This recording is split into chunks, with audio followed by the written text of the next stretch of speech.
Tudo bem? Para quem não me conhece, sou Rafael Bianchi, sou psicólogo e hoje na segunda aula a gente vai ver um pouquinho mais sobre como funciona a nossa mente diante de um trauma.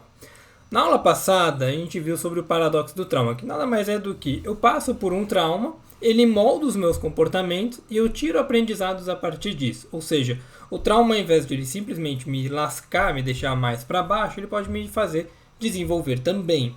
E aqui, o que eu quero que vocês entendam? A nossa cabeça, o nosso cérebro, a nossa mente, eu sempre vou usar a nossa mente ou o nosso cérebro como sinônimos, é uma ferramenta, é um órgão que nós temos extremamente adaptativo. O que isso quer dizer?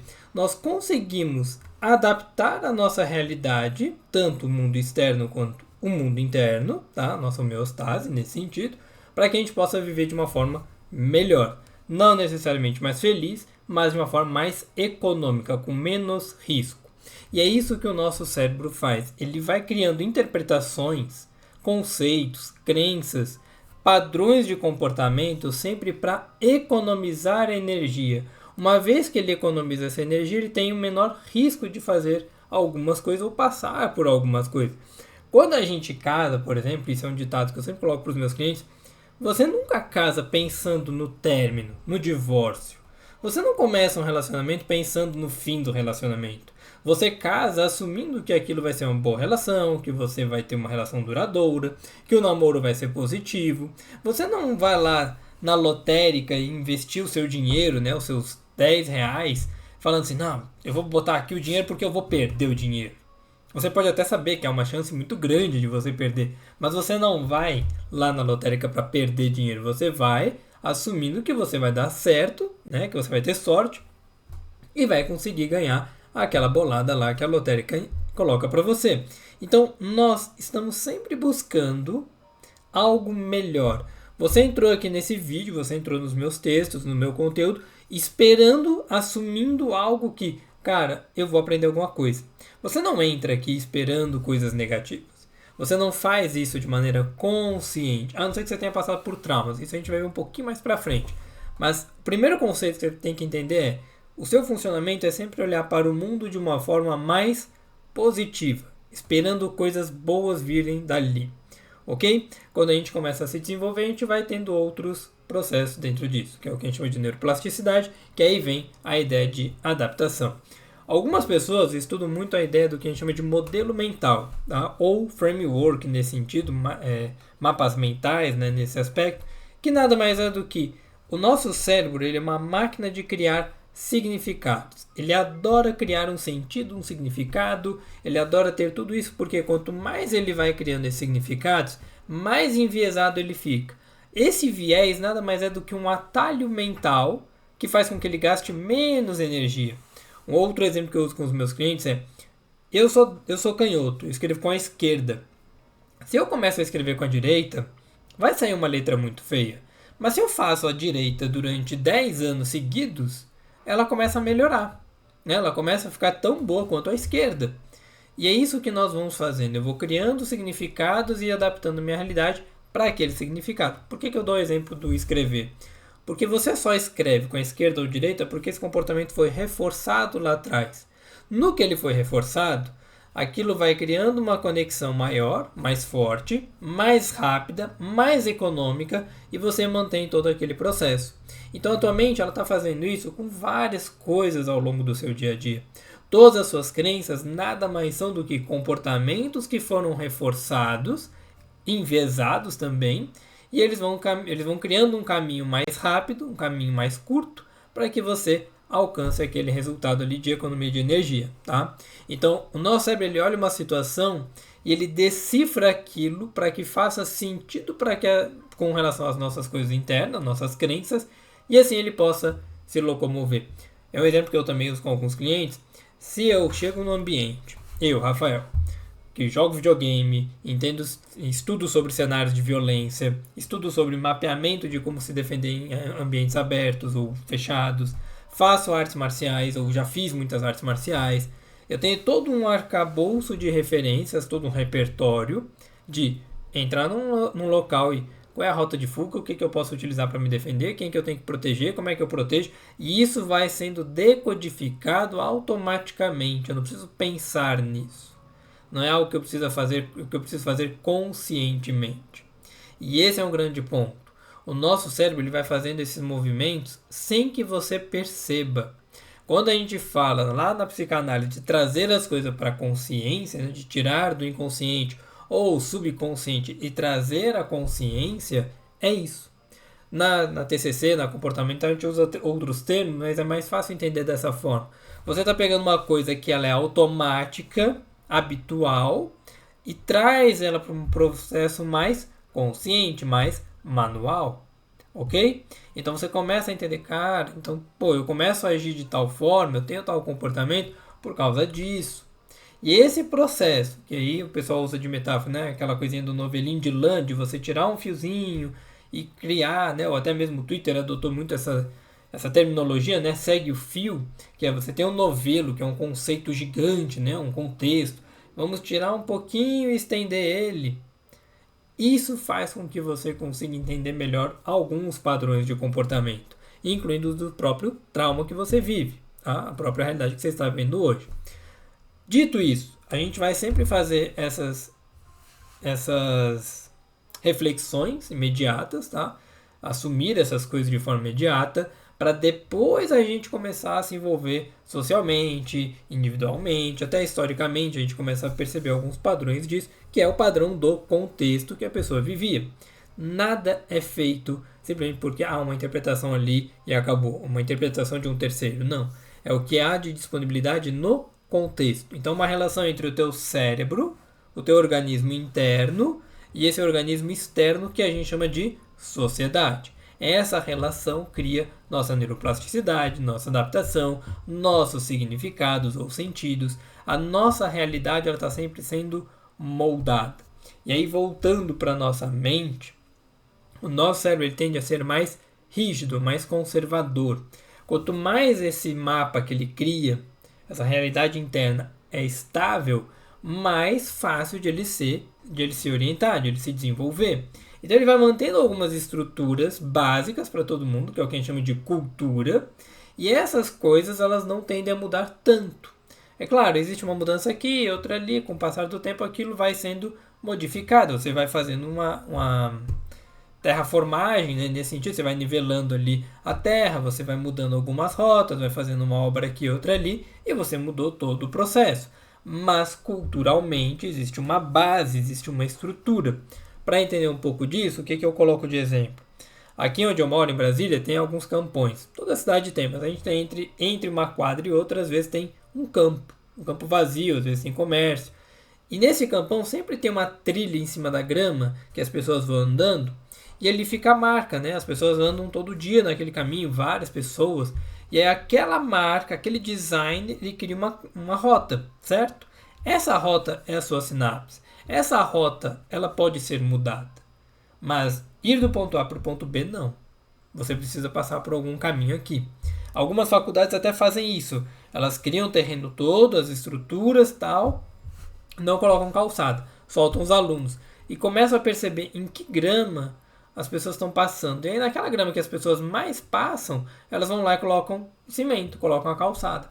O nosso cérebro ele faz a mesma coisa. Você tem um caminho automático, que é aquela grama que você foi pisando várias vezes e fica mais fácil de caminhar. Se você para de caminhar naquela grama, ela volta a crescer. Não da mesma forma, mas ela volta a crescer. E é isso que o nosso cérebro faz.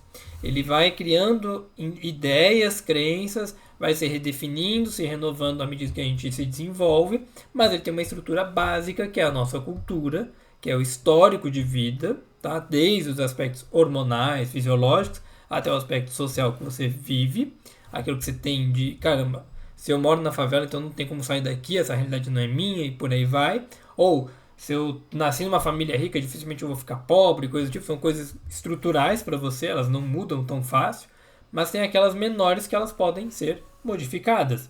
E à medida que nós vamos nos desenvolvendo, a gente percebe que outras pessoas carregam crenças parecidas, e aí a gente começa a diferenciar faixa etária, questões de etnia, questões de cultura, questões de sexualidade, né, de gênero. E aí você começa a perceber que, então homens tendem a pensar dessa forma, mulheres pensam daquela, homens tendem a agir assim, mulheres assado. Você vai construindo toda aquela realidade porque existe uma base cultural de acordo com cada pessoa, cada meio que ela vive. Se a gente voltar para uma realidade mais Brasil, isso é muito amplo, né? A cultura do Sul ela é completamente diferente do Centro-Oeste, que é diferente do Nordeste, que é diferente do Norte, que é diferente do Sudoeste, do Sudeste, e assim sucessivamente. E dentro dessas regiões, a cultura é totalmente diferente. Então essa cultura ela cria as nossas bases e os nossos comportamentos, as nossas interpretações individuais criam os caminhos para chegar até essas bases de crença que a gente tem. Fez sentido até aqui? Um outro ponto. As nossas crenças, elas basicamente servem para quê? Para nos proteger da realidade que a gente está. Como nós somos seres extremamente vulneráveis, a gente sabe que a morte vai vir, por exemplo, a gente sabe que a gente vai ficar doente, mas a gente tende a criar regras, tende a criar crenças de que nada disso vai acontecer, de que algo vai melhorar. Isso para nos proteger de alguns fatos da nossa realidade, por exemplo, a nossa mortalidade, ok? Por que eu estou colocando isso? Porque a nossa crença ela sempre vai caminhar por um viés de economia de energia. Ela serve para economizar energia, não gastar tanta essa energia, tendo que pensar. Por isso que eu sempre falo para vocês no Instagram, terapia é um processo doloroso, porque você tem que romper com crenças, às vezes muito pesadas, muito não pesada de conteúdo, mas muito densas, né, muito longas na sua vida, que não faz sentido quebrar essas crenças. É como eu chegar e falar assim, não faz sentido mais eu escrever com a esquerda, eu vou escrever só com a direita. Não é uma coisa lógica. Mas se eu entendo o processo do porquê que eu vou fazer isso, as coisas começam a mudar. Eu começo a racionalizar aquilo ali. E o trauma é a mesma coisa. Quando a gente passa por um trauma, o que o trauma faz? Ele pega todo esse mapa que eu tenho e ele começa a modificá-lo. Ele pega todas as nossas crenças de realidade e fala assim, tá vendo isso aqui que você acredita? Não é nada disso. E ele substitui essa crença por outra. Ele substitui um caminho por outro. Ele pega uma estrutura, destrói e fala assim, não tem mais nada aqui.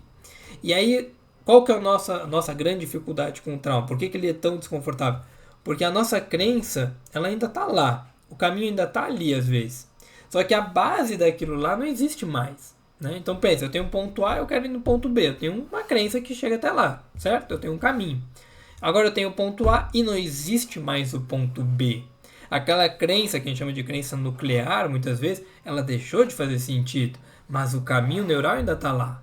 Então eu ainda tenho um monte de comportamentos que precisam ser alterados para que eu não vá mais do A para o B, mas sim do A para o C. Eu preciso criar o C, criar um novo caminho, enquanto que parte do meu organismo está sempre querendo ser mais conservador. E ele continua indo para o B. Só que o B não existe mais. Por isso que é desconfortável. Por isso que às vezes a gente olha essas coisas e não faz muito sentido. Porque como é que eu vou lidar com o risco? Como é que eu vou lidar com o meu dia a dia, com a minha rotina? Como é que eu vou viver sem tantos problemas se aquilo que eu acreditava já não existe mais, já não bate mais? Por exemplo, num relacionamento, você está com uma relação. Ninguém espera ser traído na relação. E aí você acredita que aquela pessoa é leal e tal, companheiro e tal, tudo aquilo. E de repente você descobre uma traição.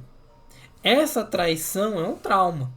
Ela vem, bagunça todo o teu mapa, troca tudo de ordem, tira algumas coisas do lugar e agora você precisa se reencontrar. É o que acontece no luto, é o que acontece com qualquer outra situação. É como se você estivesse na sua casa, você saiu, foi no mercado, foi para o trabalho, alguém entrou na sua casa e simplesmente mudou tudo de lugar. Não só móveis, mas cômodos de lugar. É uma outra casa. E é isso que o trauma nos convida a fazer. É olhar um pouco para a gente, olhar um pouco para a nossa realidade e redescobrir as coisas, recriar tudo isso. E aí, novamente, é difícil fazer esse processo. Por quê? Porque as nossas crenças, de modo geral, os nossos pensamentos, tendem a servir para nos proteger desse processo de desgaste energético. Então, tudo aquilo que é confortável, tudo aquilo que é favorável às minhas crenças, será sempre o que a gente chama de viés de confirmação. E ele serve para nos proteger, para que a gente não tenha que repensar algumas estruturas, algumas crenças e coisas do tipo. Tanto que algumas pessoas têm o que a gente chama de viés da realidade otimista, uma coisa nesse sentido, que é quando eu não aceito a realidade de fato, porque eu sempre estou vivendo na minha mente de que tudo vai dar certo, tudo vai se resolver, e eu paro de olhar a realidade factual para simplesmente começar a viver aquilo que confirma as minhas crenças. E aí eu começo a me comportar daquela forma, né? É o que eu brinco com o pessoal. Quando você vai e faz um diário da gratidão, ele tem um funcionamento, por exemplo. Mas qual que é o funcionamento dele? É você treinar a sua mente a olhar as coisas positivas. Tem cliente que quando faz isso, chega e fala bem assim: cara, eu fiz um dia e já resolveu minha situação. Não é que resolveu, você sentiu um conforto tão grande, porque nunca fez um tipo de exercício similar, que agora você entende que existe um outro caminho. Só que se você não treinar esse outro caminho, ele volta a se desgastar e se perder. E assim a gente funciona com as nossas crenças, por exemplo. Então, quando a gente começa a olhar para as nossas crenças e desconfigurá-las, desacreditá-las, modificá-las, esse trabalho de ressignificação, ele vai ser desgastante. Novamente, por isso terapia é desconfortável, porque o nosso cérebro investiu muitas provas naquelas crenças para que a gente estivesse certo, para que não houvesse nenhuma consequência negativa, e elas funcionam dessa forma. Qualquer coisa que se oponha significa que a gente está errado, significa um desconforto. E aí entra um grande ponto aqui, que é esse mapa mental, essas crenças que a gente tem, elas não servem como guia. Elas não são um guia para eu seguir. Elas acabam servindo como um mestre. Eu tenho que obedecê-las. É por isso que se eu acredito que eu não sou merecedor de alguma coisa, por exemplo, eu não sou tão bom com dinheiro, esse mestre, essa crença, me fará sempre perder oportunidades de dinheiro. Se eu acredito que minha vida é sempre focada aqui, eu tenho que fazer as coisas aqui, eu tenho que cuidar da minha família, do meu pai, da minha mãe, eu não posso crescer, não posso ter minhas coisas, ela não é um guia para eu percorrer. Ela é um mestre que me ordena a caminhar para cá. E se nós não questionarmos esse mestre, a nossa vida será exatamente como ele está ditando. Por isso que nossa mente precisa ser questionada. Daí surge aquela técnica do questionamento socrático, que é você começar a questionar um pouco suas crenças, racionalizar um pouquinho mais, entender o que elas de fato querem dizer, da onde veio esse aprendizado e o que reforça ele hoje em dia. Quando a gente começa a desfazer dessas crenças, a gente começa a entender que elas não são essa realidade toda. E isso acontece quando você faz uma terapia, quando você faz uma leitura, quando você conversa com outras pessoas. Porque, por exemplo, a gente aqui em casa é pai e mãe pela primeira vez. E eu penso, cara, será que todo mundo passa pela mesma coisa que a gente? De uma certa forma, sim. Porque a gente tem um recorte. A gente vai lá na academia, vê um monte de gente com um bebezinho. E eu vejo, o bebezinho mais quieto, um mais desenvolvido que o outro, um fazendo mais coisas que o outro, um já nasceu dente e tal. E você olha pro seu e você fala assim, cara, mas o meu parece tão barulhento, tá sempre chorando, tá sempre fazendo tal coisa. E eu vou acreditando naquilo ali, né? Eu vou olhando para aquele fato, meu filho chorando, e eu vou acreditando que é só comigo, porque toda a minha realidade ao redor está falando que os outros bebês são calados. Mas eu não fui na casa deles para saber como é. Então aquilo começa a ficar uma crença de meu bebê tem um problema.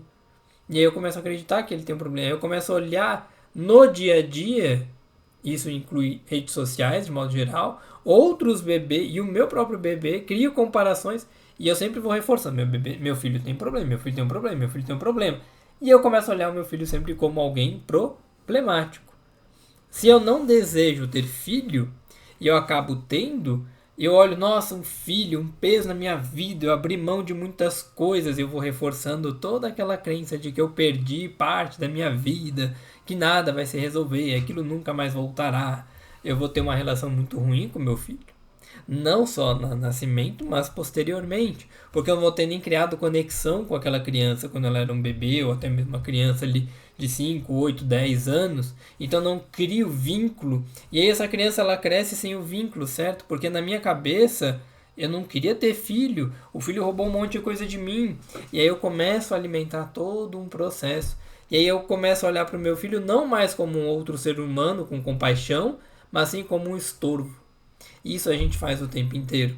Se eu estou traumatizado por relacionamentos, por pessoas que entraram na minha vida, saíram, me machucaram, sumiram, por aí vai, eu começo a olhar que outras pessoas estão fazendo o mesmo comportamento. Eu não paro para entender o que é aquele comportamento. Às vezes ela tem uma vida, ela tem que fazer as coisas dela, tem uma outra rotina. E aí ela começa a achar que, não, fulano não gosta de mim. E aí se ela cresceu com uma baixa autoestima, ela vai sempre olhar para a realidade dela e falar assim, realmente ninguém me ama, eu não sou tão bonita, olha aqui, eu tenho umas gorduras. E aí ela começa todo aquele processo de reforçar as próprias crenças. Porque nós adoramos julgar, nós adoramos culpar. Quando nós culpamos os outros, julgamos, nós estamos racionalizando. Isso é uma forma de proteção. A gente acaba negando alguns elementos para não ser contrário às nossas crenças, porque são elas que nos guiam, né, de fato, como mestre, não como mapa, e a gente não quer contradizer essas crenças. Então, culpar, julgar, permite que a gente continue acreditando que aquilo que aconteceu era, de certa forma, preventivo, e aí se eu começo a me culpar, eu começo a colocar mais autocobrança, e eu evito olhar para aquela realidade e entender o que de fato aconteceu. E aí, normalmente, na terapia, quando a gente começa a questionar, isso fica mais nítido, porque a pessoa não olha para um outro ângulo, ela olha sempre pelo ângulo dela, por aquilo que ela tem de referência. E é isso que o trauma faz na nossa cabeça. Ele pega suas crenças e começa a modificar cada uma delas de acordo com o que está acontecendo, de acordo com o contexto. E aí, quando a gente passa por uma dificuldade, novamente, é como se a casa estivesse sendo alterada, desde o móvel até uma estrutura, você começa a olhar para as coisas e não entende o que está acontecendo. Por isso que vem um processo de manter uma rotina básica, manter uma previsibilidade, entender os seus processos de desenvolvimento. A partir desse pequeno dano que você percebe, você vai fazendo reparo. Quando o dano é muito maior, o reparo também será maior. Então, quando a gente deixa de ir para um processo terapêutico, por qualquer motivo que seja, e a gente abre mão disso, quer dizer que a gente está permitindo que o dano seja maior. E ele vai crescendo, crescendo, crescendo, crescendo, e o reparo terá que ser também maior. E às vezes esse reparo é realmente mudar todo o estilo de vida. Se eu cresci comendo um monte de bolacha, como de fato aconteceu com a minha vida, e eu nunca me exercitei, eu nunca fiz nada saudável, nem coisas do tipo, eu vou chegar nos 30, por exemplo, obeso, com diabetes, com algum problema nesse sentido, e aí o reparo será uma mudança total de estilo de vida. É uma coisa que eu vejo com alguns clientes, vejo na internet principalmente, que é, eu quero emagrecer, mas a pessoa ela não muda os hábitos dela, ela continua comprando porcaria, ela continua parada, ela não se exercita, ela não coloca um vídeo no YouTube de 15 minutos de exercício e faz todo dia, 2, 3 vezes ao dia, se for o caso, né, dependendo da intensidade que você queira. Ela continua fazendo a mesma coisinha de sempre, que é, eu sou assim, eu nasci assim, minha mãe falou que era assim, todo mundo da minha família é gordinho, então não posso mudar isso. E ela continua alimentando aquela crença, que normalmente não serve como um guia para a vida, mas como um mestre. Ela tem que seguir o que a crença diz. A mesma coisa, Rafael, eu não tenho tanto foco, eu estou perdendo muita atenção. A pessoa está aqui olhando um seriado, está com o celular aqui na mão. E aí ela vai perdendo cada vez mais foco, ela está sempre hiperestimulada. E quanto mais hiperestimulada, mais ela demanda de atenção. Se a gente pega o Instagram hoje, o YouTube, TikTok, Twitter, coisas do tipo, a mesma coisa acontece, né? Você está lá vendo Reels, e aquilo está estimulando, está tirando mais seu foco, né? Sua atenção. E aí quando você vai ter que fazer um reparo, que aí surge aquelas bobagens de detox, jejum de dopamina, detox de dopamina e coisas do tipo, quando a gente precisa mudar esse comportamento para, reconfigurar ou ressignificar o trauma, é muito mais difícil. E ela fala, não, porque eu tenho dislexia, eu tenho TDAH, eu tenho autismo. Você pode até ter essas coisas, mas independente do diagnóstico, você vai ter que mudar o seu estilo de vida, porque o dano já foi tão grande ao ponto de que você já não consegue mais viver aquela realidade. E é isso que o trauma faz. Ele estraçalha, ele fragmenta todas as nossas crenças fundamentais sobre a vida, sobre o trabalho, sobre o relacionamento. Ele pega aquele mapa mental e altera completamente. Claro, um trauma menor, nesse sentido que você está tratando no começo, afeta menos. Um trauma que você não sabia lidar, que ninguém sentou com você para conversar ou coisas do tipo, ele afeta muito mais. E à medida que você não trabalha, ele continua te afetando. Ele vai criando outras realidades, outros gaps entre quem você é e quem você pode ser de fato. E aí você começa a ver uma vida que às vezes não é nem sua. É uma vida que as pessoas ditaram para você. E aí você já não consegue mais dizer quem é você no mundo, qual é o seu espaço, a sua autenticidade. E aí entra aquele ponto de eu não consigo pensar na minha própria vida. Eu não consigo abrir mão das minhas crenças, mesmo que eu saiba que elas já não são mais úteis, porque aquilo está tão alimentado, está tão internalizado e se torna muito mais desconfortável abrir mão disso. Por isso que a melhor forma da gente começar a mudar um pouquinho, a entender o que aconteceu, olhar o nosso passado nesse sentido, olhar para o nosso presente e determinar como será o nosso futuro. É como se eu olhasse para minha casa, pegasse a planta baixa dela e falasse, ok, era essa casa que eu queria, essa planta, ela está totalmente diferente hoje, mas também eu tenho que olhar como é que eu quero que ela esteja lá na frente. Aí eu começo um processo de reforma, eu começo um processo de ressignificação, de construção, de desenvolvimento pessoal nesse sentido. Isso é trabalhoso, isso é difícil, não é uma coisa que qualquer pessoa vai aceitar fazer, na verdade a maioria não vai querer fazer, mas para aqueles que querem sobressair, para aqueles que querem realmente se desenvolver, é o que precisa ser feito, é o que a pessoa precisa começar a fazer. Porque quando você deixa um trauma vencer você, a gente começa a viver uma vida que não é nossa. A gente começa a seguir um mestre que não somos nós. Nós perdemos a nossa autenticidade. E a gente começa a olhar o mundo como uma coisa muito pior do que ele realmente é. E isso destrói a nossa vida, destrói os nossos relacionamentos e a gente vai se perdendo cada vez mais. Por isso que fazer terapia, fazer um processo terapêutico, um processo de desenvolvimento pessoal, de crescimento, é fundamental. Porque sem isso, você não se desenvolve, sem isso, você não reorganiza a sua casa.